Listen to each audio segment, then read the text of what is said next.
Welcome to another edition of Chef Knives to Go Quick Look Product Reviews. I'm Steve Gamache, and this time we are looking at the Anryu Kurouchi Damascus Gyuto 210mm knife.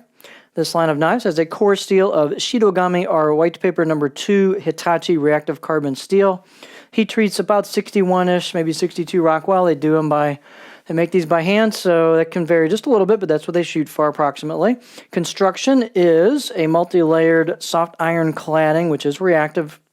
Over the top of that reactive core Shidogami number 2 steel. They do put a protective Kurouchi or blacksmith flat black finish over the top of that cladding until you hit the grind of the blade where the layers show up. It's a very nice looking kind of understated blade with a little flare. It's pretty cool. It's a neat knife. Let's look at the weight on the blade. So again, this is an all-reactive blade. There's no stainless on it. And the weights and dimensions will vary a little bit from knife to knife since they are handmade. This one is about 6.5 ounces, 184 grams. The edge length on this one's about 215 millimeters from tip to chin, or about 8.5 inches, and the overall length about 14.4, including the handle. This one's a little thicker coming out of that handle. They're going to vary, but this one's about 4 millimeters, but then it thins down pretty quick off of that. And I'd say it holds 2.5, maybe 2.5, and then thins out really quite thin right at the very, very tip. So the tip is a really well-performing part of this knife. It's a nice tip. The blade height is about 46 millimeters on here, and the handle type is just their standard high-quality oval ambidextrous rosewood with a black packerwood ferrule, and nice fit and finish on the handle. And the handle install, it's pretty tight. The circumference is about 3 inches where the ferrule meets the main part of the handle, which is pretty standard size.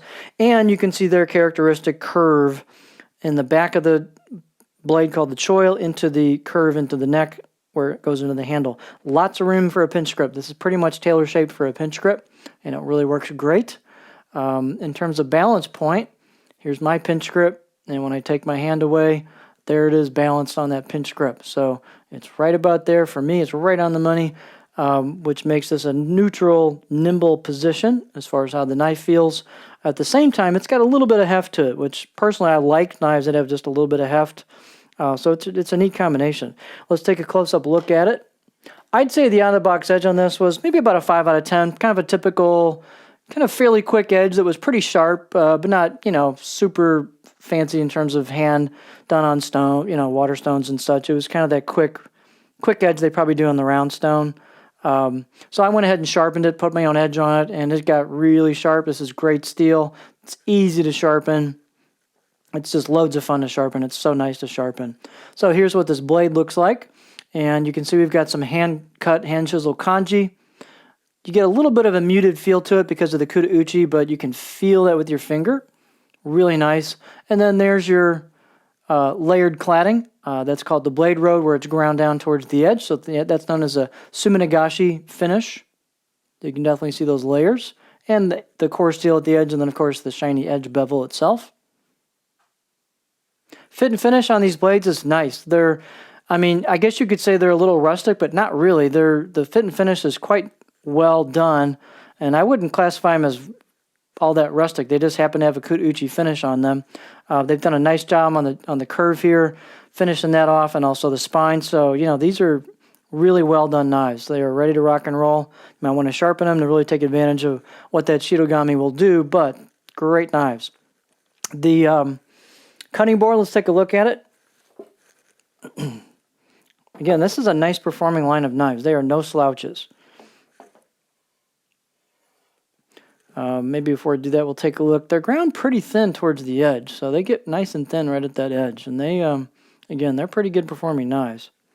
Let's take a look at the profile. This one is pretty curvy. Again, these can vary just a little from knife to knife as they are handmade, so profiles can vary a bit. But this one's pretty curvy. You can see a fair amount of back belly towards the heel, so it just kind of rolls all the way in there. You can see that. Not a real much of a flat spot at all. The tip is pretty low in relation to the center line of the knife, almost slightly santoku-ish, if I can say that. But what that means is you're not going to get a huge lift here in terms of rock cutting. So I can get right about there before I start digging that tip in. Your knife may be a little bit different. That's what this one does. So you can rock over low stuff, no problem. It's a real smooth profile, but you're not going to get real high with this particular knife.